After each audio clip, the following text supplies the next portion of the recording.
They say gymnastics is the queen of sports, and I say I'm at the queen moment of my life.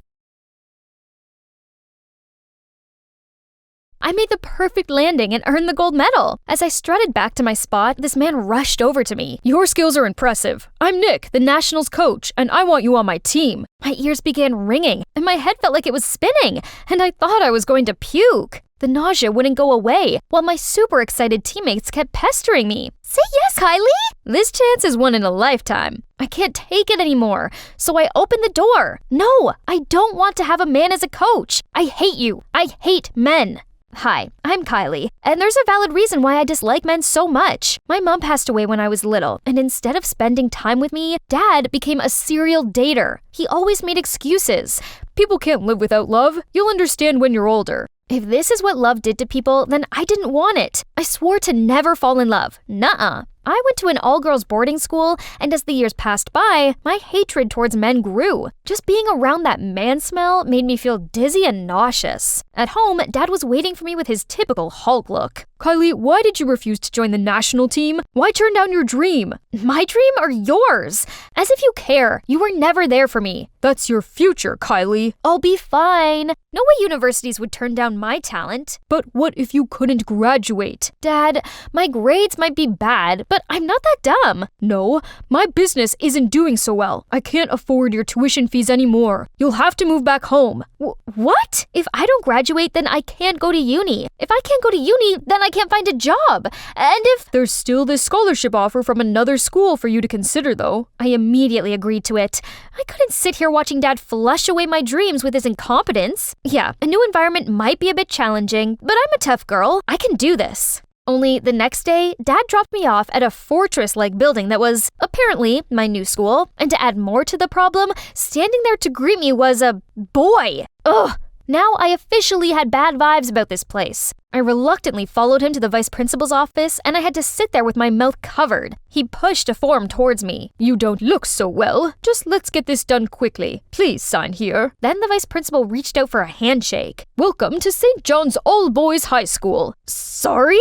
All boys? "Yes, that's correct. You're the only girl here." I barged out of the room. The corridor was full of boys. They were everywhere. "Welcome home, Rosie." "We've been waiting, Rosie." I tried to dash past them, but it was so overwhelming that I tripped over my own feet and this boy stopped my fall. But my churning stomach had something to say. Blech! I threw up all over him. This boy shrieked out and let go of me. Everyone gawped down at me like I was some sort of exotic bird. With whatever dignity I had left, I pulled myself up and limped back into the vice principal's office. "I reject the scholarship." "You just signed the paperwork. You can't just leave." I was so mad and speechless. Dad must have set this whole thing up. It seemed I had no choice but to endure this hellish place. So, on the first day of school, I covered myself from head to toe like a ninja. But what are those banners? For me?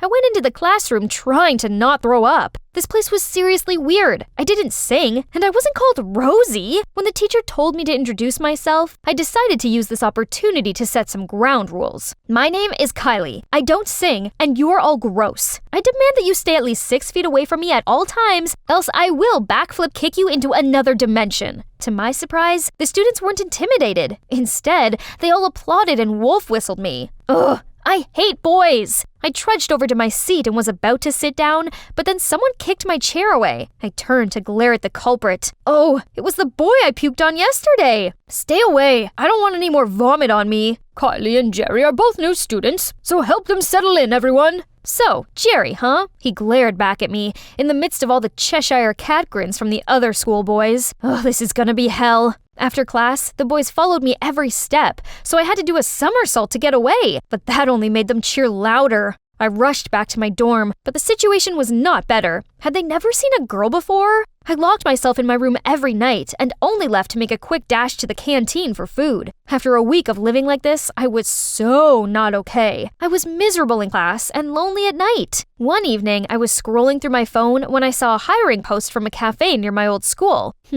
If I had a job after school, I could avoid the weird boys and hang around with my old friends. So I applied for the job, easily got hired, feeling all excited until I bumped into Jerry. Why are you here? I hurried out of the kitchen. What to do now?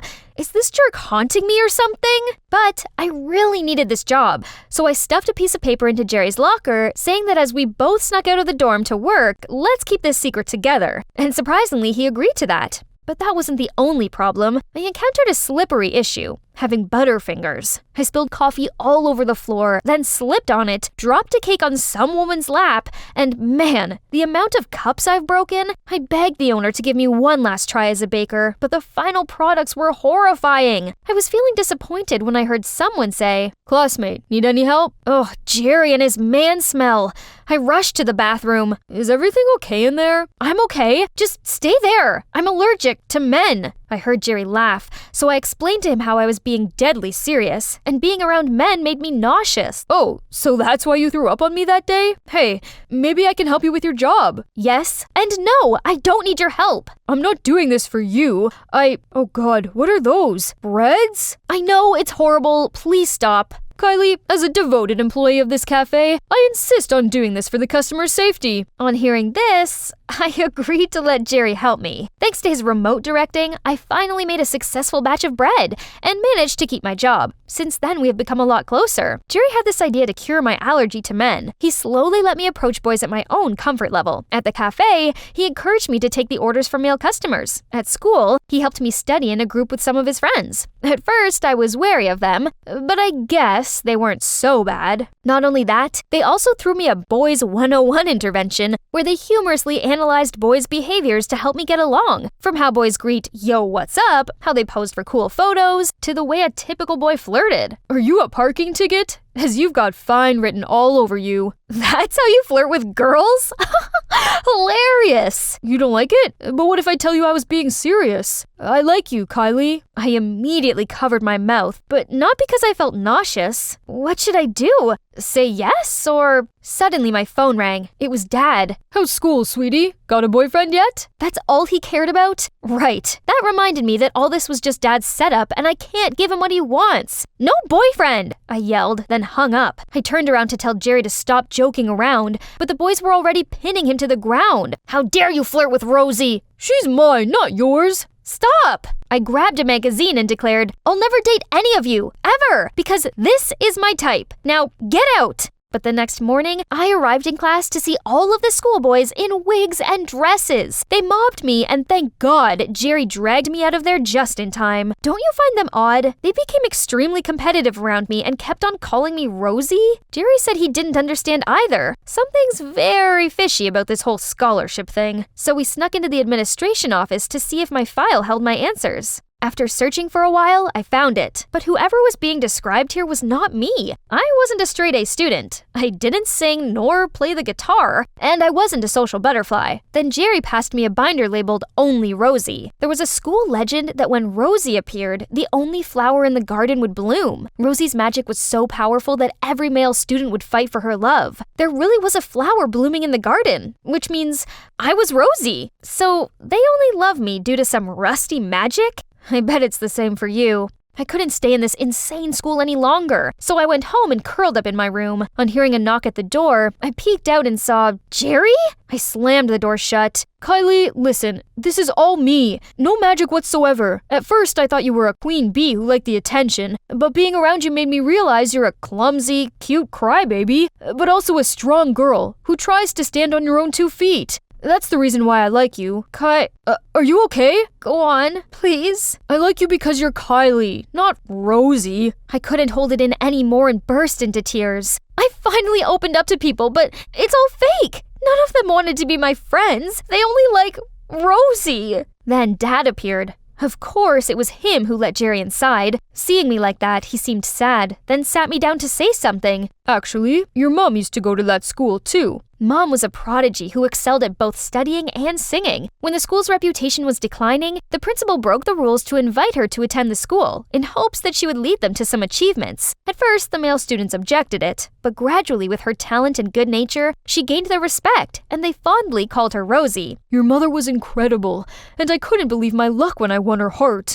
I felt so lost without her that I tried to fill the void. I jumped from one relationship to another, leaving you all alone. Only later did I realize I could still find joy in life even without Rosie by my side. Kylie, I risked sending you to that school because I wanted you to face your fear. Don't dismiss love just because of your painful past, like I did. I finally understood where Dad's behaviors came from, and I felt so sorry for him.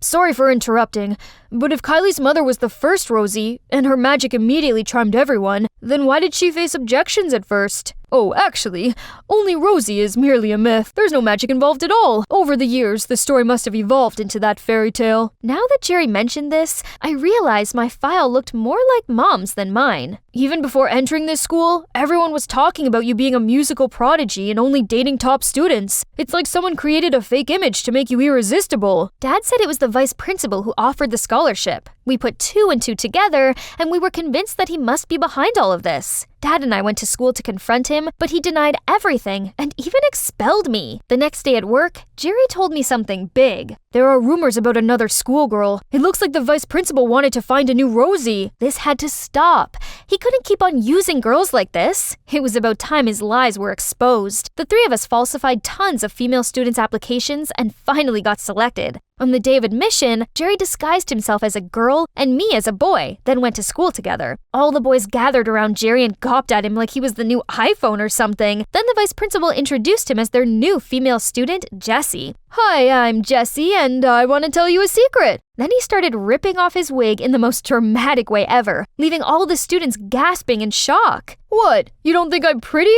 Poof! I gripped my stomach and tried to control my laughter. You're very pretty. Oh, silly. I'm not just a pretty face. I'm also a musical prodigy. Then he pulled out a violin and started making scratchy noises, deafening everyone. Not to mention, I'm a very delicate little flower. Then he broke the violin in half before everyone's terrified eyes. That's my cue to step in. I took off my disguise and pointed at Jerry. Sneaky little snake, you trying to steal my men? All boys in this school are mine. Then I charged at Jerry and grabbed his hair. Why are you here? I've expelled you. Everyone was astonished to hear that and questioned the vice president about it. Then I waved the flower I was holding around. Guys, there is no only Rosie. This is the flower that heralds Rosie, and it looks pretty fake to me. The boys became even more heated towards the vice president. Fine, I did it. So what? Only Rosie is not real, as long as it works. I only did this to revive the school anyway. This school deserves a principal who's as dedicated as me, not a has-been who never even shows up and could have retired by now. He was hopelessly yelling while a group of disgruntled students dragged him outside. The rest ran over to me and said they missed me. So even among all the lies, our friendships were still real. And better still, I didn't feel dizzy or sick at all now. Everyone was here to cheer me on. The boys, Dad, and of course, my soon-to-be boyfriend, Jerry. We're not dating yet, 'cause girl gotta play hard to get. Suddenly, a voice interrupted our celebration. It was Nick, the national team's coach's voice. Great performance. Any chance you've reconsidered joining the team? Reconsidered? Nick, count me in 100%. No, 1,000,000% in. So, my dream of conquering Hollywood and becoming a world-renowned actress is finally beginning. Today is my first casting. Oh boy, I hope it runs smoothly. Now I just have to change my clothes. I heard that Jenny Sinclair is here too. She's bound to get the main role, as her billionaire dad is too influential for her to not to. Ugh, you mean Jenny? The talentless eye candy? She's nothing special. Her dad's loaded. And it's rumored her mom is a famous actress. But after giving birth to her, she abandoned her for a movie role. This is so unfair. How are we meant to compete with some rich girl with a paternal sob story? Yes, I'm Jenny Sinclair, the daughter of billionaire Rod Sinclair, and the rumored daughter of a mysterious famous actress. People think growing up in wealth means my life is super easy. Wrong. My dad refuses to talk to me about my mother. Hence, even I myself don't know who she is, and Dad is also completely against my acting dreams. You see, I definitely needed to win this role on talent. Then they'd all take me seriously. It's almost my turn. I'm so nervous. The movie's called The Servant, so the main role is for the part of this maid, and Mrs. Sharma, a veteran actress who had just come back from Hollywood, will play the role of the ruthless mistress. This is it. Fingers crossed I don't forget my lines. Next, Jennifer Sinclair. Ignoring the buzzing gossip behind me, I confidently stepped onto the stage and smiled at Mrs. Sharma. She seemed a little surprised when she saw me. Fetch me a cup of chamomile tea. I was walking with the tray when... Oops! I tripped and fell, and the cup shattered across the floor. You incompetent girl! You do realize that cup was worth more than you are? Huh? This wasn't in the script. Stunned, I just stood there with a confused look on my face. Poof! Miss Sinclair, how are you supposed to be an actress when your reactions are this abysmal? Acting is also about improvisation, not just learning the script by heart, young lady. Jenny, you clearly didn't do your research, as you're clueless about this character. I regained my composure, hurriedly apologized to Miss Sharma, and begged the director to let me try one more time. I don't have time for this. How can a young girl who was born with a silver spoon in her mouth ever understand the life of a maid? Please leave. Other contestants are waiting. So, my dream casting became a nightmare. Ugh! It felt like the whole world was laughing at me. Miss, please get up. You need to eat something. Please don't be down. There'll be plenty of other opportunities. No, that was my big chance, and I blew it. Lucas Hemingworth hates me. That basically means the whole industry will now shun me. Oh, him. My aunt's his housekeeper, and she said he's a horror to work for. He's fired 5 housekeepers within the last month, and now nobody dares apply. Don't let him get you down. Everybody knows how obnoxious he is. Did you just say Lucas Hemingworth is looking for a maid, and you know the housekeeper there? That's right, but this is the perfect way to show him that I'm not just a pretty face. I might seem like a spoiled rich girl. I sure still can play the role of a maid better than anyone else. Please help me, or else I'll go on a hunger strike. Before she had a chance to reply, I grabbed the glass of milk and glugged it all in one breath. Okay then, we have the deal now? Hey, it's me, Jenny. I pass for a maid now, right? Remember what I told you, and never set foot in the master's working room without being asked. Now go to the warehouse and get me the box of Christmas decorations. Ugh, this box was so heavy. Suddenly I bumped into something, and as I fell, all of the Christmas decorations scattered across the floor. Huh? What was beneath me? Oh no, I was lying on top of someone. Oh my God, it was Lucas. I quickly got off him and apologized, but he just tutted at me, then walked off. I was feeling dumbfounded as I picked up the decorations when this girl approached me. You're the new maid, huh? Don't think that being pretty means you can seduce my dad to become a famous actress or something. Here's a piece of advice. Don't even dream about it. From now on, this maid serves me and only me. What a bummer. It was only my first day and I'd already got on the wrong side of Lily, the director's daughter. She already had a reputation in the modeling world for her extremely unpleasant personality. And indeed, from that day on, whenever she was home, she spent every second of her time tormenting me. Once, Lily asked me to bring her a cup of hot tea, but as soon as I put the tea tray down, she immediately changed her mind. She wanted her tea to be cool instead, so I had to stand fanning the cup for half an hour. Then, on another occasion, she ordered me to stand by the pool in the midday heat holding a tray of fruit. Then after each lap, she made me feed her a piece. It's not surprising I ended up with heat stroke and fell into the pool, which must have been extremely funny to Lily. Ugh. Well, she who laughs today may weep tomorrow. The next day, while watering the roses in the backyard, I caught sight of Lily acting out the part of the maid in front of her father through the living room's window. It seemed that she wanted to take the lead role in the movie too. I think you should just focus on your commercial advertising projects. You haven't learned the lines, and your fake crying is terrible. Do you even know which book this movie is adapted from? Then he just left, leaving her with her tantrum. At that moment, Lily caught me standing there laughing. So, as punishment, she ordered me to clean every single book in the library. Ugh! Whatever. I liked books anyway. Standing on the ladder cleaning, I happened to see the original copy of The Servant, the book the play is based on. I took it off the shelf, when suddenly, the sound of the door opening startled me. I quickly put the book back and tried to climb down the ladder, but then I misplaced my footing and… Ah! Firm hands grabbed my waist and guided me onto my feet. They were wearing a hoodie, mask, and sunglasses. OMG, had a thief just saved me? Who are you? How did you get in? This is trespassing. Do you realize whose house you're trying to rob? And you, do you know who you're talking to? Thief. Ridiculous. Then he pulled down his hood and took off his sunglasses and mask. Oh God, it was Jack Jerome, the hottest actor on the scene right now. Before I could react, Lily's high-pitched scream startled us both. Jack, you're here! It's so exciting that you're staying with us for the next few months. I'm such a huge fan. To Lily's dismay, Jack ignored her, then coldly walked out of the room. So, turns out Jack's been cast as the male lead in The Servant, and to avoid adding to his already scandalous past and thus affecting the movie, Lucas insisted he stay here during filming. Anyway, even though I didn't like Jack at all, at least him being around meant Lily was too busy clinging onto him to pester me. These days, I often take advantage of the late-night cleaning time to study the original book.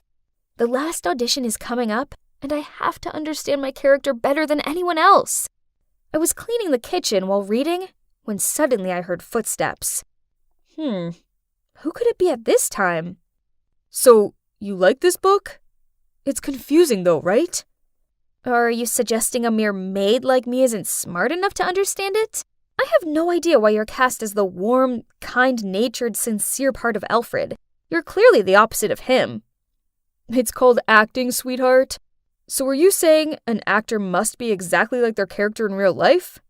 Then shouldn't you be more cautious, since I just played a murdering lunatic in my last movie? He's really unpleasant. Arguing with someone as arrogant as him was pointless.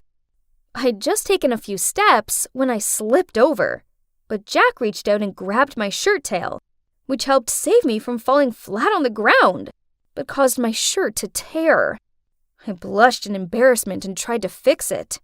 Here, have this, he said, as he quickly took off his jacket and placed it around my shoulders. At that moment, out of nowhere, Lily appeared. On seeing her, Jack hurriedly left the kitchen. She stormed over to me and yanked his shirt off me. What now? Changing your target already? But let me remind you, you're just some dumb maid. Jack's mine? Oh, poor Lily. You delusional girl. I'm not interested in Jack, but it doesn't take more than a glance to tell he's not remotely interested in her. Because of yesterday's incident, Lily made me wake up at 4 a.m. to bake probably all kinds of cakes that exist on Earth. I'd just finished decorating the last batch when she rushed into the kitchen, snatched the apron and gloves off me, then put them on. I didn't have time to understand what was happening when Jack walked in and she quickly held the plate out to him. Have a bite! I got up early to make it for you. What a fake! Jack was about to pop a piece of cake into his mouth when I realized it was almond. He's allergic to them. Stop! That cake has almonds in it. Here, have this one. He took the cake, then winked at me before he walked off. Yeah, his personality sucks, but oh boy, how to resist that strong jawline and those beautiful deep eyes? Naturally, Lily was furious, so she forced me to make tea. But no matter how much she knocked on Jack's door, he wouldn't open it for her. So she angrily threw the tea tray on the ground and yelled for me to clean it up. Oh my, it was such a mess. The carpet was tea-stained and there were bits of chipped china everywhere. I started picking up the pieces when… Ouch! I cut my hand.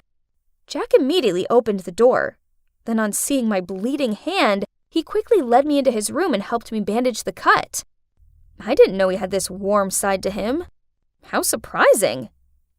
This weekend, the director's having a small gathering for the film cast and crew, so my time was taken up with the preparation for this.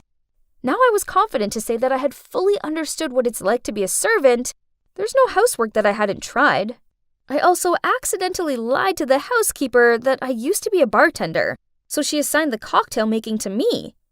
I was trying to get my head around the recipe of a cosmopolitan when Jack walked in. Pretty good, but perhaps it needs a little more cranberry juice. You want them merry, not passing out.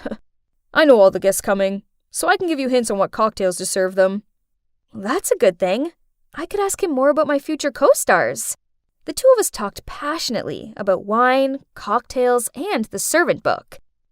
Turns out he's actually quite sweet, and nothing at all like those ego-driven swine the press portray him as. While talking and drinking, I felt a little dizzy. Suddenly, Jack approached me. Actually, I find you quite captivating, so you can quit playing around now. Playing around? Huh? You think I like you? You're drunk. I was about to leave when Jack stopped me. You're always falling over in front of me. You remember my almond allergy? You're reading the book I'm cast as the lead in. If you don't like me, how come you've been with me this whole time? I looked at Jack confused. Honestly, every time I faced him, I felt my heart skip. Seeing me blushing, Jack gently lifted my chin and placed a sweet kiss on my lips. Right then, a scream made me jump and almost fell over again. Ah! What on earth are you two doing? I frantically ran out of the kitchen, leaving Lily screaming behind me. I sat outside by the pool until I regained my composure. That was unexpected. My first kiss was with Jack, the scandalous actor I hated the most. I think I needed to leave before things became even more complicated. After composing myself, I went back to my room to start packing, and saw my clothes were thrown across the ground, and there, sitting on my bed with a smug look on her face, was Lily. She waved my passport and script in her hand. Jenny Sinclair, it appears I know your secret. How humble of you to lower yourself to play a maid just to get a movie role. Imagine the scandal if the press found out about this. No one would dare to cooperate with a snake like you. I angrily grabbed my things back, but it didn't work. Lily even pulled out her phone to film and threaten me. Do what I say, else this video goes viral. Then not only will your daddy dearest know you've been scrubbing toilets all day, but imagine the damage your lies will do to his precious reputation. Ugh! She was messing with the wrong girl. My method acting experience was over. I was done being her puppet. It's time she realized who's the true master of this game. This was my first day at my new school, and so far, it was going pretty well. Can you believe the principal himself was giving me the guided tour, as well as showering me with praise? Amber, with your impressive grades and outstanding academic achievements, you'll fit in nicely here. This is Leo, my son. He's another excellent student here, and he's going to show you around. Leo looked at me from head to toe, then smiled and winked at me. Huh? Was he checking me out? And here's the library. Maybe we could study here together sometime. Sorry, but I prefer to study alone. Right at that moment, a guy walked past us to the librarian's desk. Oh my God! He totally had this whole cool bad boy look going on. I zoomed in to see what book he was holding. The Orion Mystery? Wow, nice taste. I've been really into ancient stuff these days too. Leo must have noticed me staring at that guy, as he snidely said, I'd steer clear of the likes of him if I was you. His grades are pathetic, and he's probably only in here so he can take a nap. He's below your league, while I'm far more suitable. Thanks for showing me around, but seeing your smug and scornful attitude towards others proves otherwise. Then I left, leaving a stunned-looking Leo behind. I found my class easily enough, even without Leo's help. And my desk, yeah, there was no missing that. I mean, the huge bouquet with my name on it and a welcome hamper full of candy was a dead giveaway. And apparently, it was from the principal. Whoa, I knew he was glad I was here, but wasn't this a bit too much? Anyway, I shared all the flowers and candies with my classmates to get to know them better. So far, so good. And these two sweet girls, Jane and Ellie, walked to the canteen with me and showed me how to get the lunch tray using my student QR code.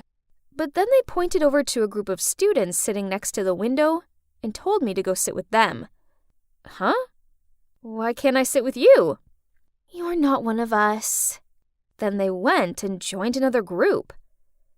What did they mean by that? I looked around and noticed there were two menus, a delicious-looking one on the red board and a bland one on a blue board. It seemed the boards correlated to the trays, as more kids than not had the blue trays with the dull foods. I took my red tray full of tasty food and walked over to the window, where all the kids were sitting with red trays, including Leo. There's something really strange about this school. I was pretty awkward and didn't know what to do when I saw the Orion mystery boy walking in with a blue tray. So, without thinking, I approached him. I saw you this morning in the library. You were checking out my favorite book. So, should I return the book or what? No, I just want to make friends. Stop hanging out with this loser. A straight-A student like you should sit with us. We're different. See? This was so stupid. So I told Leo I didn't need colored trays to tell me who I could and couldn't talk to, and that I was fully capable of making my own mind up. Leo and his friends looked furious, while the Orion mystery boy just grinned. Suddenly, a girl in the group spoke up with a super cold tone. Don't worry, Leo. This new girl will soon figure out what losers they are. Then she signaled for the whole group to leave. After that, the Orion mystery boy and I started talking, and he finally told me his name. It's John. The blue tray kids were really nice. Way nicer than the red tray ones. I asked John what the deal with the trays was, and he said that this school divided its students into two groups. The red were top achievers, and therefore got better food, cleaner spaces at the canteen, just everything.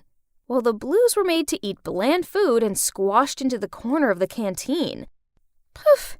This whole thing was dumb. So I continued hanging out with John and his friends. Only Leo and that girl he was with, Quinn, didn't approve. Turns out she's the best student around here, and that made her the leader of the Reds. On many occasions, Quinn and her minions had pulled me aside after class to tell me I should stay away from the blues. But I didn't care. Then one day, the school announced that it was looking for the next school president. I wasn't that interested in it, but my friends were eager for me to sign up. If you're president, then you could make things fairer around here. Right. Better food, better tables and chairs. Please, we need you. Well, they did have a point. I really wanted them to have better things. And I suppose being school president would look good on my profile. So I signed up. But wow, I didn't think I'd be this popular.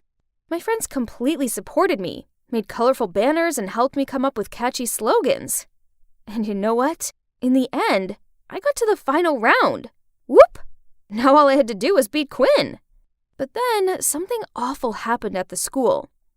I arrived to find a bunch of students gathered around something. I squeezed through the crowd and... oh my God. The principal's beloved portrait was covered in red paint. Then across the loudspeakers, two names were called to the principal's office. John's and mine. Do you two know why I've summoned you here? John and I shared confused looks. No, huh? My portrait has been vandalized, and I know that Amber, you were the last one who passed the security guard yesterday. And John, you were caught on CCTV climbing over the back gate. Can you both please explain what you were doing so late at school? I couldn't find my math book, and I have an important math test coming up. So I came back to try and find it. And what about you, John? I knew it. An exemplary student such as Amber would never do such a thing. But a troublemaker like you, on the other hand, you're expelled. I didn't do it. Please reconsider, sir. Please give me some time so I can find the one who's responsible. Very well. Seeing as it's you, Amber, I shall allow you 1 week to prove this boy's innocence. Or his guilt. When we left the office, I asked John why he was sneaking about the school late at night, but he got all defensive.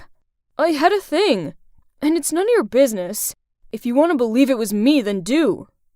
Didn't you see what I just did? I defended you. Can't you just tell me? I had a thing, okay? My thing that you don't need to know. Then he left. I stood there feeling confused when Quinn, Leo, and their group walked towards me.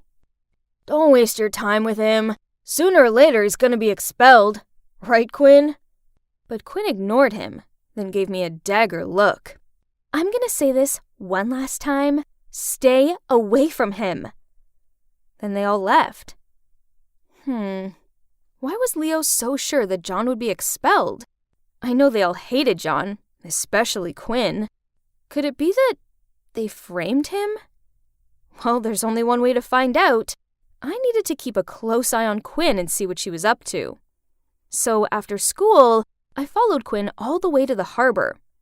It's like she was waiting for someone.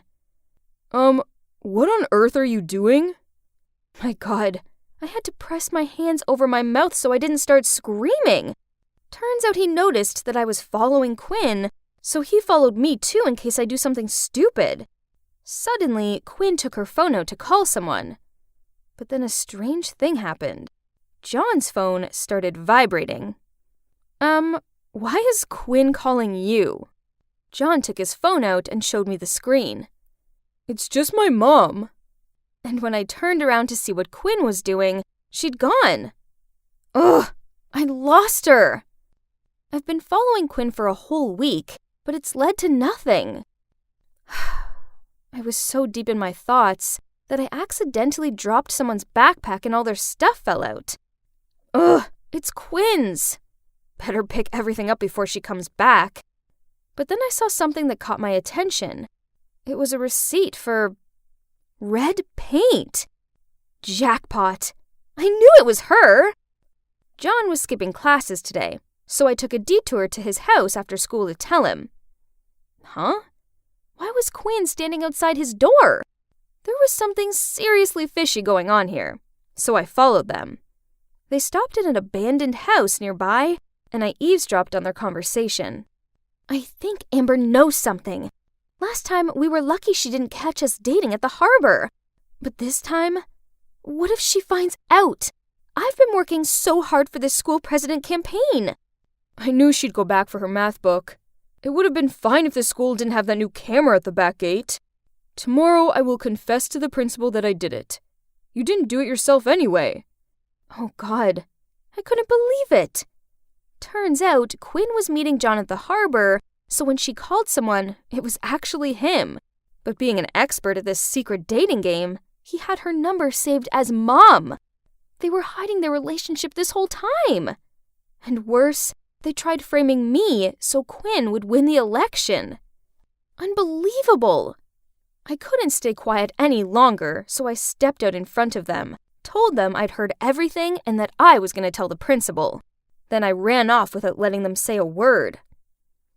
The next day, I was en route to the principal's office when I passed Quinn tearing down her election posters on the wall.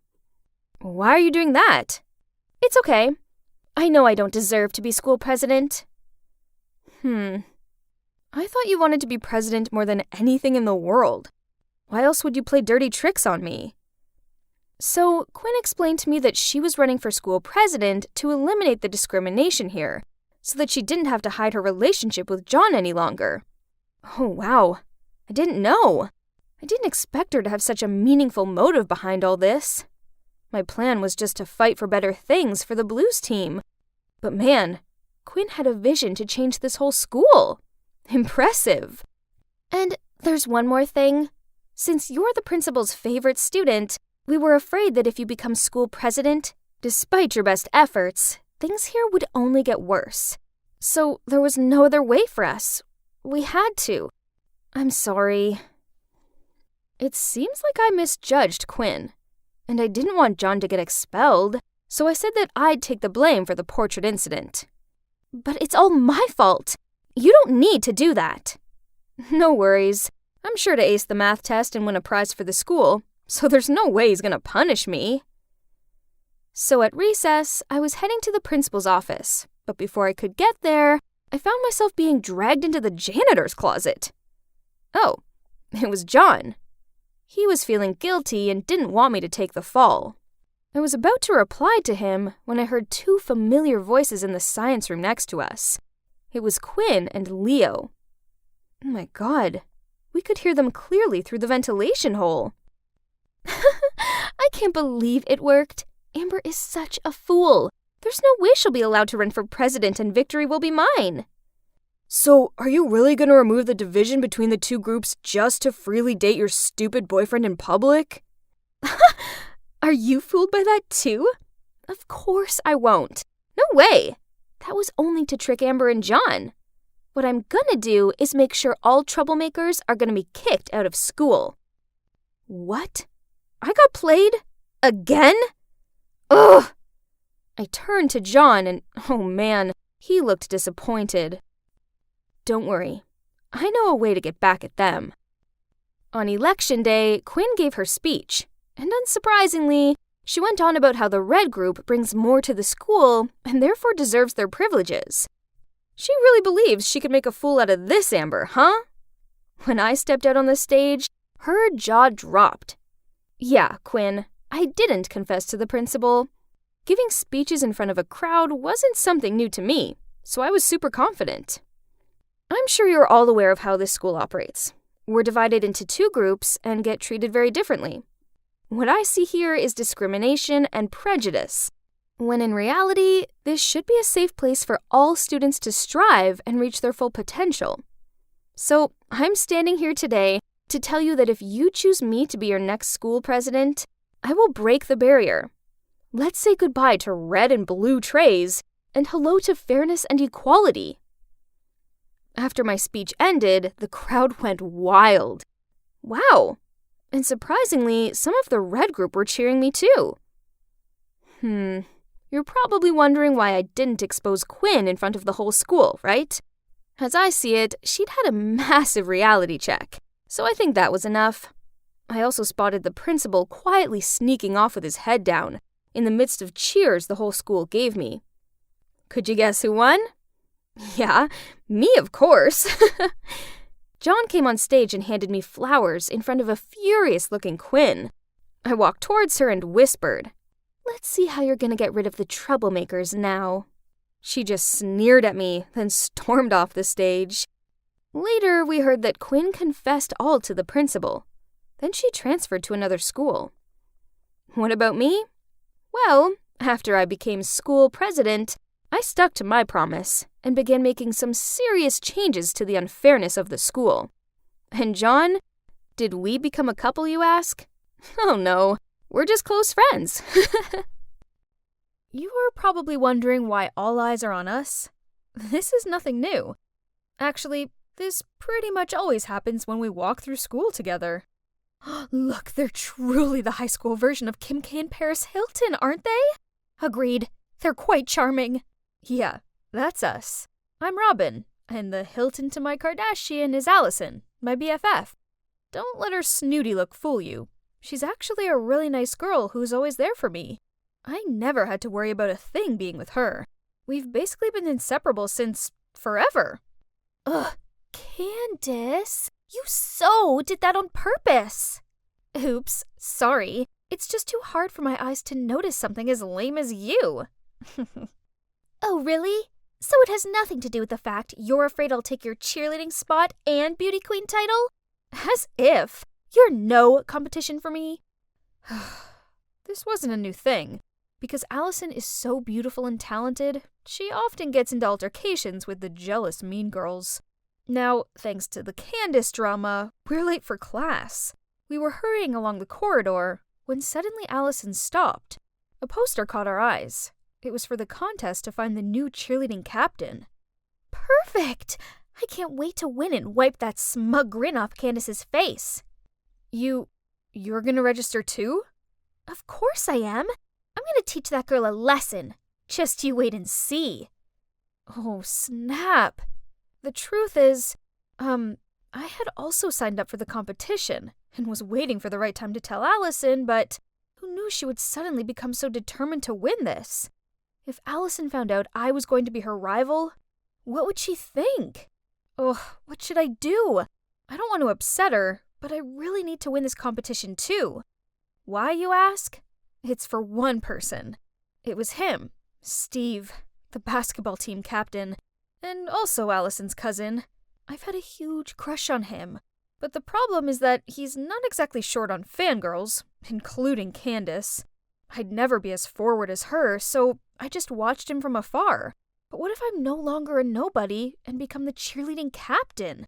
Then Steve would notice me, and I'd be confident enough to open my heart to him. Right? But things were way too difficult when I have to face up to not only Candace, the resident mean girl, but also Allison, my BFF. Great! It's true what they say. Putting something off will definitely come to bite you eventually. As I was having lunch with Allison in the cafeteria, Candace and her friends stopped in front of our table. So, you think you can compete with us? Go on then. Eat up and grow strong, little girl. If you have a problem with me, then deal with me. Leave my friend alone. Okay, princess. Not everything is about you. I'm talking to her. Oh, wait. Look at this lost puppy. Hasn't Robin right here told you that she's also competing for the cheerleading captain position? Then Candace and her friends left, leaving me to face Allison's surprise and anger. I was planning to... You really want to compete against me? I just want to try. Wow, I've never expected you to stab me in the back like this. Unbelievable! Then she stormed off, leaving me there feeling dumbfounded, staring at my ruined lunch. I know I should have told her in the first place, but her reaction was way worse than I expected. For the rest of that day, I couldn't find her anywhere. Not at school, not at her house. So before going to bed, I texted her saying how sorry I was, and that I also had my side of the story, which I would tell her all about, but only after the contest. This was just a little misunderstanding. My awesome Allison would forgive me by the break of dawn, right? But nope. After that, Allison started treating me like I was invisible. No matter how hard I tried to talk to her, she wouldn't listen and just said, I don't need any explanation, backstabber. Drop out of the contest, then we'll talk. Drop out? No way! I mean, I really need this. And, hang on, why couldn't I try out? So what? I kept it a secret from her. Was I supposed to tell her every single thing that I did? It was so upsetting to see us falling apart like this. But I had to sort out my priorities too. So as heartbreaking as it was, I had to put aside this temporarily broken friendship to strive for the biggest goal right now. The captain title. I poured all my focus into cheer practice and often stayed late so I could hone my skills. All my hard work paid off when the teacher complimented my technique. Meanwhile, Allison only received negative feedback. I turned to give her an encouraging smile, but she gave me a hateful look back. Did she think I was the cause of her poor form or what? I was about to leave when Allison walked in. I said hi, but she just ignored me. Seeing that, Candace didn't miss her chance to mock us. Being betrayed by your best friend must suck. Oh dear, if it was me, I wouldn't be able to go to school. Allison angrily slammed the locker door shut and walked straight out of there, while Candace and her friends were laughing. Ugh, they were the worst. The day of the competition finally came and I was so nervous. But hang on, I couldn't spot Allison anywhere. I was trying to look for her when I heard my name over the loudspeaker. It's my turn already. I was backstage on standby, when suddenly I heard someone talking about Allison having an accident and not being able to attend the competition. Oh my god, Allison. Is she okay? But before I could run over to ask them more questions, I was pushed out to the stage. The music was already playing, but I felt too overwhelmed and anxious to start. Sensing my nerves, the whole stand gave me a round of applause to cheer me on. I looked down at the audience and took a deep breath, tried to concentrate, and started my performance. As soon as the music ended, the whole room burst into endless applause. The judges nodded and smiled at me. I was too worried about Allison to celebrate, so right after my performance, I rushed over to her house to check. But she didn't welcome me at all. How dare you show your face here? Not after what you did! What do you mean? I heard that you fell, so I rushed here right after the competition. Stop the act. I know you snuck up behind me and pushed me yesterday. Thanks to you, I had to quit the contest. What is she saying? Allison disappeared off upstairs. I rushed over to help her, but she pushed me over. Go away! We're not friends anymore. I was so upset that I burst into tears, and when I got up from the ground, I saw Steve standing at the bottom of the stairs. Did he see it all?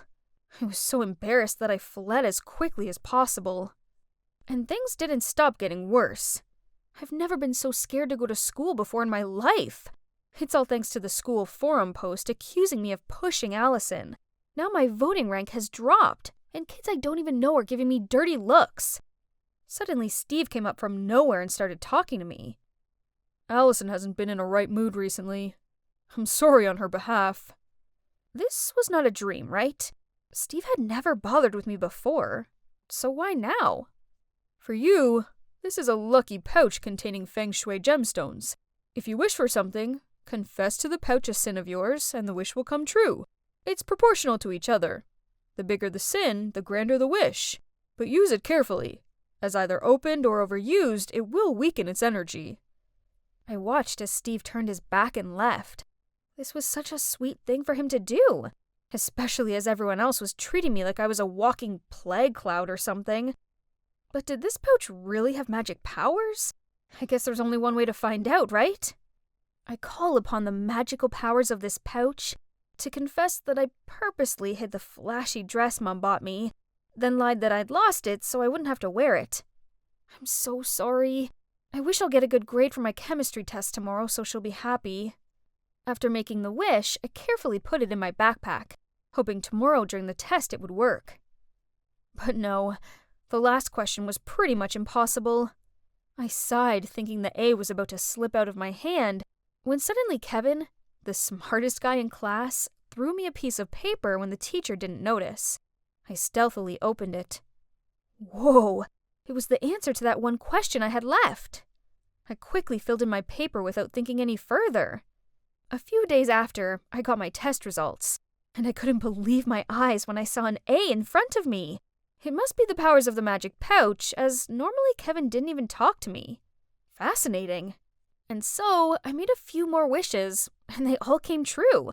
Once I even confessed that I accidentally spilled water and damaged my computer, and wished Mom would buy me a new one. Unbelievably, 2 days later, Mom bought me a MacBook and said it was an early birthday present. This pouch was a miracle, so it was time I used it for my most important wish. I call upon the magical powers of this pouch to confess that I kept this secret from Allison and practiced every night, then signed up for the cheerleader competition. I want to win just because I long for Steve's attention and to gain the confidence to confess to him. Please help her recover quickly, and for us to make up and be as close as ever. After wishing, I breathed a sigh of relief. It felt good to finally get this all off my chest. The next day after school, I was pretending to be walking past the basketball court as usual, when Steve called me over and handed me a bottle of juice. Looks like the pouch really exerts its power. Actually, Robin, there's no magic. I just snuck a MIDI recorder in that pouch to figure out if you were the one to mess with Allison. I'm sorry. What? In that lucky pouch is a mini recorder? So it also means he heard everything, including my love confession? I blushed cherry red and didn't know how to react, when he suddenly sighed. Hey, do you suspect anyone? I still want to find out who the culprit is. Candace? She has a grudge against Allison. Candace. Then I have a way. See you around. Since I found out that Steve knew I liked him, I've been wondering why he didn't give me a reaction back. Maybe his silence is rejection? As soon as I entered the cafeteria, I saw the crowd rushing around. Oh my god. It's Steve and Candace with linked arms. Wait, what was that in her hand? It sure looked a lot like a lucky pouch. Could it be? While Candace wasn't paying attention, Steve turned his head around, smiled, then winked at me. Oh, that's it. Steve was just acting so he could get information from her. The day after, Steve invited me to the treehouse in his garden to listen to Candace's recording. But it turns out, Candace was not the culprit that caused Allison's accident either. She just admitted to some nonsense slurs and pranks and wished to win the championship, and for Steve to love and spoil her. Then who is it? Somehow Allison keeps insisting it's you. How about you give Allison the pouch? I want to listen to her feelings too. And so, the magic pouch was also passed on to Allison. The next evening, after my late practice, Steve and I went to the park nearby to listen to Allison's confessions. Dear magic spell pouch, I actually didn't fall. Robin was getting so good and I wasn't confident that I'd win, and losing to her would be humiliating. So I spread the news that I had an accident so I didn't have to participate, and blamed everything on her. Everyone loves her. Even Steve has a secret crush on her. While me... What? That means it was all planned by Allison? And Steve had a crush on me? Is that true? My thoughts are all over the place right now. Then before I could blurt out a word, he took my hand to go to Allison's house. What is this, Allison? Can you explain this? So what? Why does such an ordinary girl like her get so many good things? I deserve it, not her. Allison, why? Without even letting me finish my sentence, Allison slammed the door shut. At least I knew the truth now, right? Even though it sure was ugly. I really have nothing left now. I lost my best friend, and with only one more day until the voting for the contest comes to an end, it looks like Candace will win. But as soon as I stepped into the classroom, everybody rushed over to me and waved their phones in my face. Huh? Oh, there's a new post on the school forum. It turns out that Allison shared the truth, and even apologized to me. I knew it. My bestie is always a very kind person. Thanks to that, my vote soared and got to first place. And this is the moment I've been waiting for. The new leader of our cheerleading team is Robin Smith. Through my ecstatic grin, I noticed someone standing from afar. It's Allison. Seeing me, she hurried away, but luckily I was able to catch her up. Allison, thank you.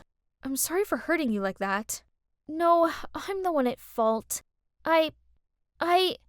Although it was awkward at first, we soon got past this, then managed to talk straight to each other.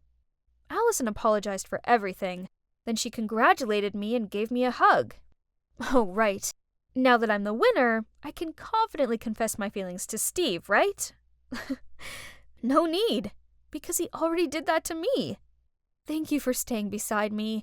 But, Steve, I still wonder how that bag could fulfill all my wishes. The other things are understandable, but the MacBook was unreal. Yeah. I may have called your mom pretending to be the teacher and told her that a MacBook for studying was compulsory. I was rushing to finish homework when suddenly a screeching shout startled me. Julia, why did you hide the letter Ben sent me? What? You've lost your mind, Katie. I already gave it to you. And didn't you say this guy was too ordinary for you? Why are you such a liar? This Ben guy tried calming her down, but it was too late. Everyone around us was already whispering. Ugh, I was not to blame for this. Guess what? That girl putting on the poor me act is my sister, Katie. We once were really close, but suddenly, boom, she changed. Now all she does is pick a fight with me. Oh, thank God. Here are my people. My dance club friends. Only dancing could help liven up my mood right now. We were happily chatting on the way to practice when suddenly... Julia, where are you going? Get back to class right now. Finals week is coming.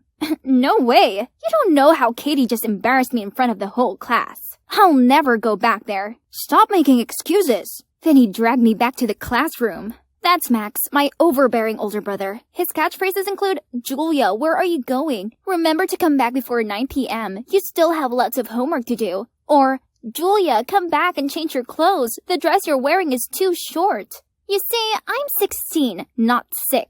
Why does he keep treating me like a child? Worse still, this semester, he decided to move to my school to be able to watch my every step or something. Ugh, it's unbearable. After school, I came home exhausted, but unfortunately, this awful day was not over yet. Dad was there waiting for me, my report card in hand. Julia, there's not even a single B on here. Those dumb equations just wouldn't stick to my head. Dad, I've tried. Tried, you say? So it has nothing to do with you skipping school to go dancing, huh?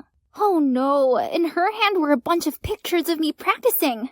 Okay then, it's about time I let my parents know about my passion anyway. I think I want to pursue something else, which is dance. No, Julia, studying is the only way. I don't care what you do, as long as your grades improve. Please learn from your brother and sister. Study, study, study, study all the time! I angrily stormed upstairs and slammed shut my door. Then I heard my mom's voice whispering outside. Never mention dancing again, Julia. Give it up. That silly hobby won't do you any good. What does she know? She isn't even my actual mom. Yes, they're just mine and Max's adoptive parents. I bet if my actual mom and dad were still alive, they'd understand and not forbid me from following my dreams. But life is too cruel, as our parents died 10 years ago in a traffic accident. Then Max and I were in an orphanage until we were adopted and came to live here with our adoptive parents, a biology professor, a housewife, and their daughter, Katie. After a restless night of overthinking, the next morning I trudged through the schoolyard like a zombie. Suddenly, a tall figure crashed into me. Ouch! The guy apologized profusely. Then he told me he hadn't been paying attention as he was too engrossed in a cool video.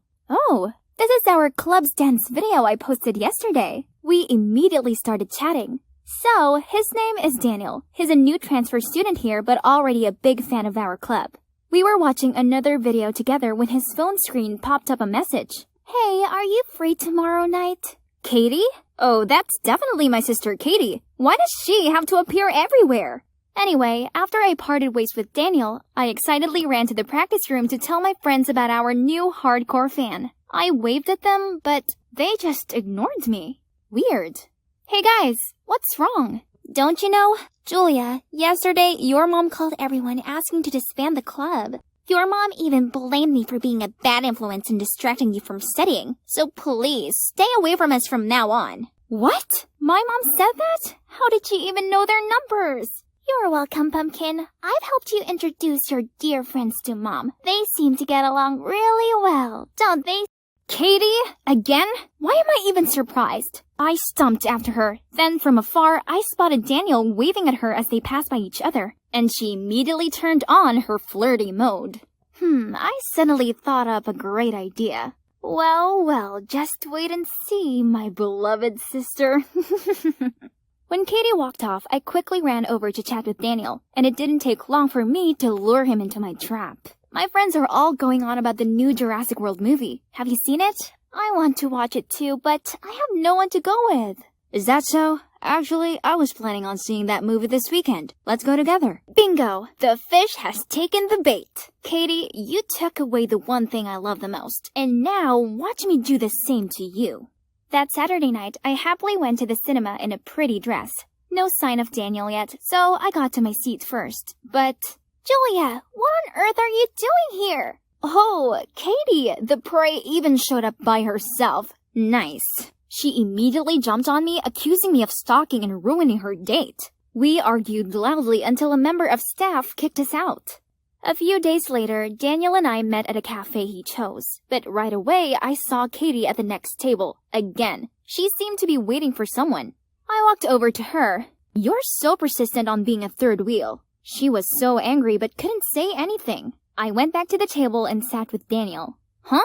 What? There's ketchup all over my dress! That does it! So I lunged at her and we started brawling.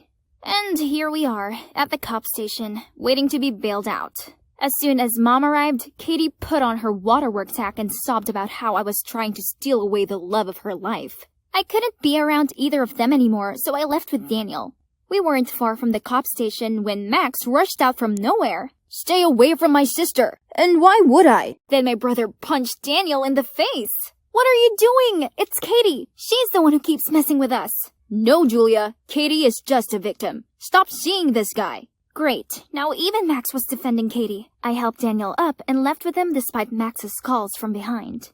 The next day, I was putting things in my locker when I saw Max and Katie passing by, looking real close. They were whispering something to each other, as if his real sister was her, not me. Fine then, if that meant I would stop being supervised. Katie still wouldn't leave me alone though. There were countless times she squeezed between me and Daniel, laughing with him as if I didn't exist. Another time, when we were about to kiss, she jumped out of nowhere, gave Daniel a concert ticket, then the two of them left together. So annoying. Honestly, it's no longer about taking revenge on Katie anymore. I do feel happy when I'm with Daniel. He seemed to want to be with me too, but why didn't he just reject Katie? But at least it was me he invited to the prom this Friday, not her. That night, I excitedly put on my prom dress, curled my hair, did my nails. Everything's all set. Daniel would be here soon. I opened the door to go downstairs when, oh no, it had been locked from outside. My parents were on vacation, so it had to be my cruel siblings. I immediately called my parents, but all I received was, "You shouldn't be even thinking about prom, considering how bad your grades have been lately. Stay home and study." Right at that moment, there was the sound of an engine outside. I ran to the window and saw Katie getting into Daniel's car. I banged on the door and yelled, but only Max's voice came from outside. "Julia, that guy is not good at all. Just leave this to me and Katie." Why are you on her side and not mine? Why is everyone turning their back on me? I felt like such an outsider in this family, so from then on, I did my best to ignore them all. I passed without a word as Max and Katie gathered around our parents after their trip. Then I stayed silently in my room, ignoring Max's call outside the door. I also tried ignoring Daniel, but he continued calling me. I think you've got the wrong number. I'm not Katie. Huh? Julia, what's wrong with you? Let's see. You left me alone and went to prom with Katie? Oh, that? I already saw Katie waiting as I arrived. She said you'd already left for prom with your friends. I looked for you everywhere. I was thinking about you the whole party. Gosh, Katie is taking things too far. Even my poor Daniel has to put up with her stupid tricks. Baby, what should I do to make you feel better? How about a road trip? Let's spend this weekend together, just us two. Honestly, all I need is Daniel's sweet voice to make my anger go away. I'd love that. I'm so sick and tired of being in this nightmare house. Being alone with Daniel felt amazing. After 2 hours of driving, we pulled up at a gas station to take a break, and he told me to pick anything I wanted. This trip is on me. I have to make it up for my princess, don't I? Oh, how did I get such a wonderful boyfriend? I stuffed my face with snacks as I waited for Daniel to return from the restroom. What's taking him so long? Just as I was going to step outside to look for him, the cashier stopped me. "I'm sorry, miss. You haven't paid for those. Also, your friend left you this." Then he gave me a bunch of papers. One of them was a note saying, "Surprise! Take this as your first life lesson, honey. Don't be so gullible. If you're wondering why you deserve all this, go ask your lovely brother Max. Dan." I stared down at the other papers. Receipts! This came to hundreds. He'd grab all these random things, including 5 boxes of Mountain Dew. Is this for real? How could this guy be the guy I was deeply in love with just seconds ago? I was on the verge of breaking down. But first, I still had this huge bill to pay. Oh God, where do I get the money for all this? Should I call my family for help? No way. I could already hear Max scolding, then my parents nagging, and Katie's scornful look. And so I begged the store owner to let me work here to pay back the bill. It's not so bad. At least I wouldn't have to go home. But only, I kept on messing up. I clogged the slushy machine so the floor was covered in sugared ice. I knocked over the sunglasses stand while cleaning and constantly counted change incorrectly. It was a disaster. Maybe if I'd pay more attention in math, it wouldn't be this bad. I tried everything, but all I did was create more trouble instead of paying back the money. Eventually, they kicked me out. And now all I can do is sit at this abandoned bus stop, not knowing where to go or who to find. Thinking about my life with my family before made me tear up. If only... Suddenly, a familiar car stopped in front of me. Dad! "Julia, here you are. Everyone's been frantically searching for you. I'm so glad you're okay. Why did you scare us like this?" I'm sorry, Dad. Dancing is my only passion, but I knew you wouldn't accept it. No, Julia, I'd never stop you pursuing what you love. I used to think you were just making up excuses for being lazy. Right at that moment, another car pulled over. It was Max, my mom, and even Katie. What on earth are you doing? If you keep acting like this, Mom and Dad will kick us out. Max, why would you think such a thing? Max let go of me, then hesitantly said, I know you take education very seriously, so I always try my best at school. Julia and I are just adopted, so... Actually, I'm adopted too. I've overheard this once from Mom and Dad. So ever since then, I was scared they'd love Julia more than me and throw me out. Oh, my baby, it's true. We adopted all three of you. This doesn't change a thing. You're our children and we love you all, and only wish for you to care and look out for each other. Whoa, this was all too much to take in. My emotions were all over the place and I didn't know whether to smile or cry. Secrets only make us misunderstand one another, so from now on, we won't hide anything, okay? On that note, I'm sorry, honey. Let me tell you all this one last secret that I've been keeping to myself all these years. It turned out that my adoptive mom was mine and Max's biological dad's ex.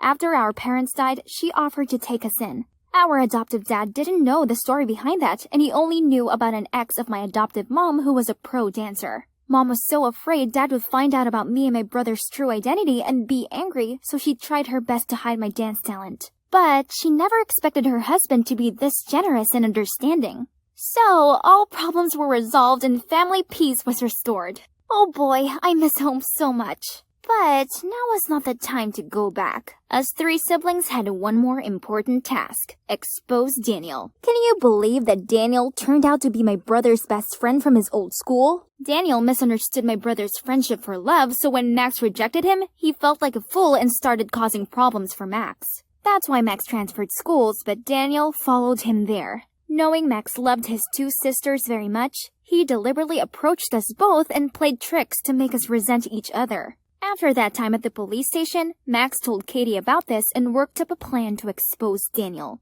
We found Daniel's current partner and invited him to meet them at a diner. Then we told him everything his boyfriend had done. Needless to say, he was so angry he finished with Daniel and exposed his true face to the whole school. Facing a barrage of criticism, Daniel was scared and apologized to the three of us and promised to make up for it. Well, now that I have a happy family, I can freely pursue my dance passion. What else do I need? Just looking at Daniel being subservient is enough to satisfy me.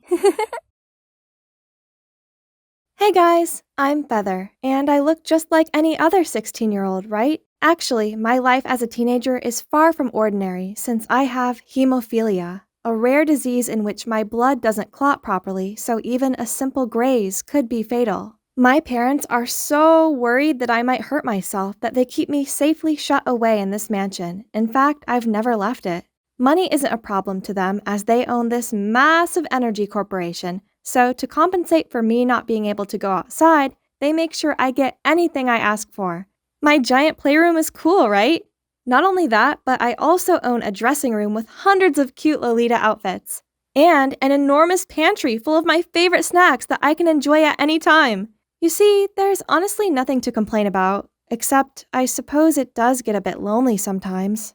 Until one morning, I was woken up by a screeching noise coming from downstairs. Are you kidding me? Do you want to burn my throat with this or what? What's going on here? I went over to the living room and was stunned to see a girl sitting way too comfortably on our couch. I was still trying to figure out who she was when she suddenly said, "You, standing at the door, get me another glass of cool water. Now." Taken aback, I instinctively went to get her water. Then the girl finally looked up and seemed startled to see me. "Oh my, I'm terribly sorry. I thought you were just one of the maids." Turns out she's Katie, the daughter of Mr. and Mrs. Forger, the two scientists that are collaborating with our family's corporation. My parents arranged for them to stay here to facilitate the research on the upcoming project. When I told her about my life and condition, she seemed really surprised. "Oh, Feather, it's as if you live in your own tiny world. There are already flying cars out there, and they've just invented time machines too. You're missing out on so much." "Really? How come no one told me about this?" "I'm just joking, silly. Whoa, you weren't kidding about not leaving this place, were you?" Then she started telling me about some of her favorite things to do in the outside world, such as watching the latest movies in the cinema, going to the mall where she could actually try things on before buying them, or attending all the fun festivals. It all sounds so cool. We chatted for ages. Then I showed Katie around the mansion.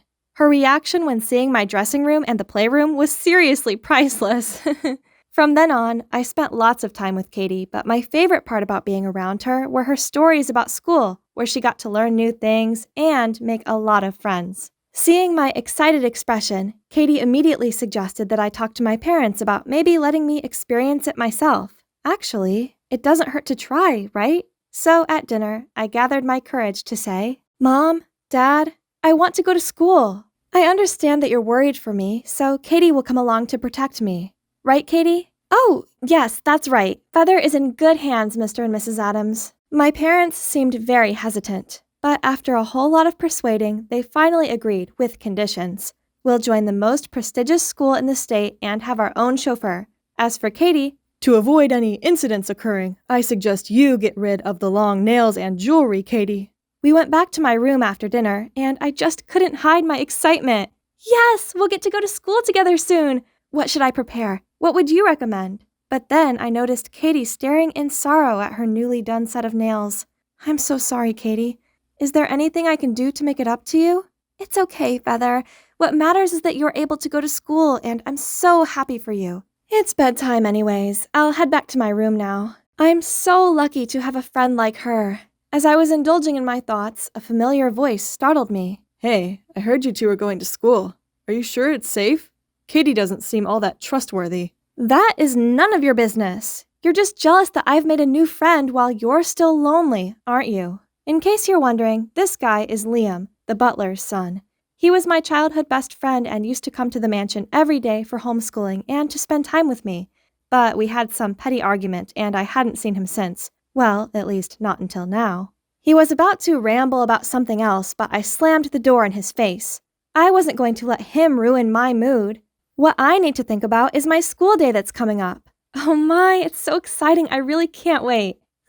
We are going to Edgewood High today. So I decided to wear my favorite Lolita dress as Katie suggested. Oh, I almost forgot, Mr. Freddie.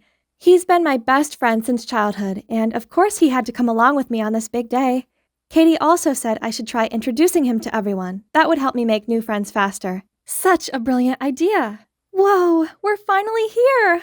Hey, Katie, how do we find our lockers? Hey, Katie, when is lunch? Hey, Katie, do you know who's going to teach us? Oh my God, Feather, stop asking. Everyone's staring. I didn't even notice. It's probably because we're new. Hi, I'm Feather. Or maybe it's because of your extravagant outfit. Before I could say anything, someone spoke up. That's a lovely dress. Oh, you're right. They do seem to like my dress. I waited for everyone in the room to settle, then confidently introduced myself. Hi, everyone. I'm Feather, and this is my best friend, Mr. Freddie. As soon as they saw Mr. Freddie, everyone burst out laughing. I didn't know what was so funny, so I just awkwardly laughed along. After class, I asked Katie why our classmates laughed earlier, and what she told me was unbelievable. They were making fun of me. It's so sad to know, but I guess not everyone can be as nice as Katie. She also told me to dress down next time to attract less unwanted attention. It's a bit upsetting, but I guess I'll have to do what's best. So I listened to Katie's advice and ditched the OTT dress. Just like she said, people actually stopped staring at me. Here, hold this. You look really good holding books. Huh? That sounds kinda weird. But it's fine though. She probably wanted my help but was just too shy to ask. After the morning classes, I went to buy a bunch of lollipops, and that might look odd to Katie, so I let her know about how lollies are my special anxiety remedy. People here seem to be quite judgy, which got me a bit uneasy. You want one? Aw, poor you, but no thanks. By the way, I'll have lunch with David today. You know, the cute jock in our math class. So you're on your own this noon, okay? Then she quickly left without waiting for my response. I didn't know having lunch alone was so boring. Everyone has their own group, except for this one guy wearing a hoodie and a mask. Hi, can I join you? But he didn't even reply, just stood up and moved to another seat. Did I do something wrong? Feeling the anxiety taking over, I immediately took a lollipop to calm myself down, and it's doing a wonderful job at making me feel better. But suddenly, someone snatched it out of my hand. I chased after him, but slipped on someone's foot and fell hard on the floor. Panicked, I burst out crying, and I heard the guy that took my candy say, Feather the toddler. Then everyone laughed at me again. Luckily, a guy spoke up. Stop this nonsense. What are you gonna do if she's injured? Oh wait, it's the weird guy from lunch. He checked on me to make sure everything was fine, then quietly went back to his seat. I didn't even have the chance to ask for his name before the teacher came in. This guy was so strange, but there was one thing I didn't understand. Why was Katie also laughing? Back home, Katie came to find me in the playroom, and I questioned her about the incident earlier, and she quickly apologized as she thought they were just joking. She then suggested going shopping and offered to buy me something to cheer me up, and so I agreed immediately. We went to the mall the next morning, and I had the best time. We had iced coffee and some delicious pudding. Katie also got me an adorable little hair clip, and so I bought her a bunch of new clothes in return. We were about to head home when Katie said, Hey, Feather, I have a cousin whose sneakers are falling apart. Would it be okay if you helped me get him a new pair? Of course, anything for my best friend. Making my best friend happy was the most wonderful feeling in the world. I'm so grateful to have such a lovely person like her to come into my life. But then the next day, I walked into class to see Katie being all lovey-dovey with the boy who took my lollipop. So that's the David that she mentioned, and on his feet were the brand new sneakers that were supposed to be for her cousin. Why is he wearing the shoes I bought? Then Katie pulled me outside and explained profusely, Feather, calm down. The shoes were too big for my cousin, so I gave them to David. I didn't lie to you, I promise. Fine. Please just don't let me see him wearing them again. I felt really bad since Katie seemed really sad after hearing what I said. At that moment, David approached me. What's up, toddler? You got a problem with my new kicks? I froze in fear.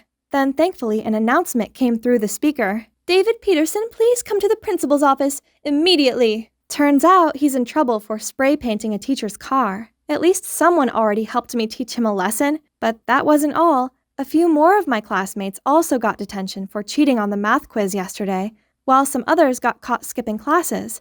It was such a crazy morning. It's as if someone was trying to play the hero here. Finally, it's lunch break. Hoped things would be better in the afternoon, but... What is this? A poster of me?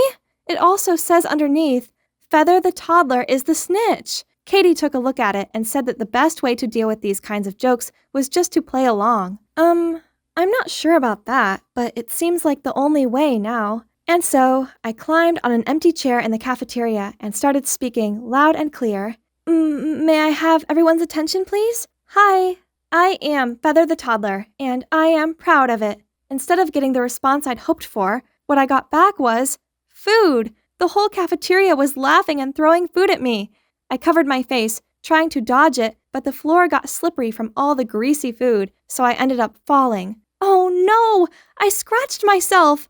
I could only lay on the ground out of pain. People finally stopped as they saw me bleed. All I could vaguely hear was a familiar voice calling my name. I woke up in the hospital to find Liam sitting next to me. Feather, you're awake. Do you feel pain anywhere? Well, Liam? Why are you here? Where's Katie? Katie? You're still worried about Katie? She's the one who was behind all this. She told the principal about your classmates and told everyone it was you to make them hate you. What? How is that possible? Turns out the guy who was always wearing a hoodie and mask was Liam.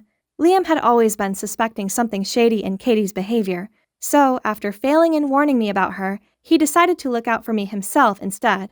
I cried and tried to hug him despite the pain on my arm. Then Liam showed me a shocking video of Katie talking trash about me to everyone. Oh, why was Feather carrying my books, you ask? It's because her parents work for my family's corporation and she'll do anything I tell her to as long as I give her some money.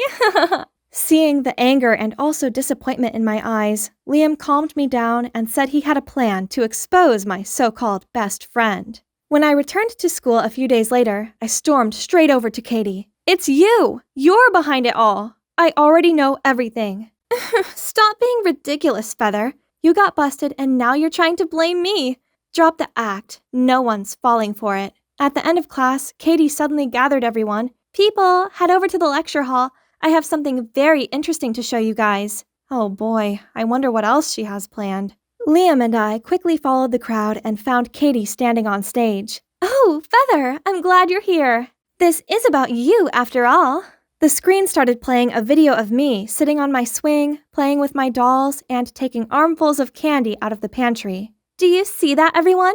Feather is just a toddler in a teenager's body. Such a weirdo.